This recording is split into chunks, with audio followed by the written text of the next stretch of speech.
Kemarin-kemarin saya dengar terkait dengan misalkan Banser yang eh, mem- bisa dibilang secara provokatif mengajak orang untuk atau menawarkan untuk menggorok leher orang bagi siapapun yang menistakan kiai-kiai NU.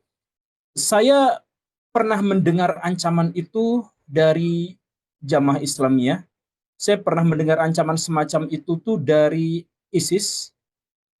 Dan pada waktu itu kita nggak khawatir dan nggak kaget karena ya mereka tuh kelompok minoritas, kelompok kecil, dan kita semua ada dalam perlindungan NU.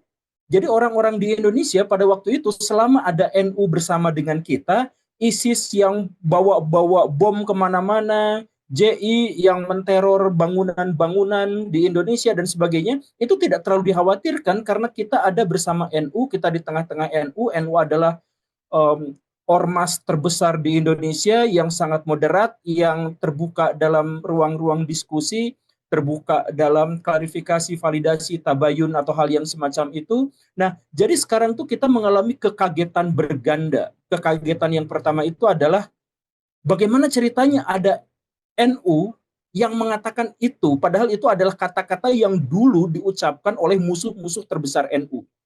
Kita kaget akan hal itu.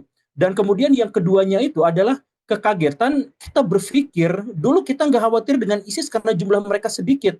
Kalau yang menjadi radikal itu adalah NU yang punya jamaah sampai 100 juta orang di Indonesia, dan ada Banser dan teman-temannya berbagai underbow di bawahnya itu yang sampai 10 atau 20 juta, maka rakyat Indonesia benar-benar ada dalam ancaman radikalisme. Karena sekarang yang mengancam pluralisme, yang mengancam uh, inklusivitas dan sebagainya justru adalah orang-orang NU. Dan kemarin Pak Kiai, uh, ketika ada oknum, katakanlah oknum Banser NU yang mengatakan dengan ancaman yang sangat mengerikan itu, kita masih berharap bahwa itu adalah oknum. Kita berharap seperti itu. Tapi kemudian ada pimpinan tinggi PBNU yang mengatakan bahwa ancaman itu wajar. Ancaman itu lumrah. Nah, ini yang mengatakannya Wakil Sekjen NU kalau nggak salah.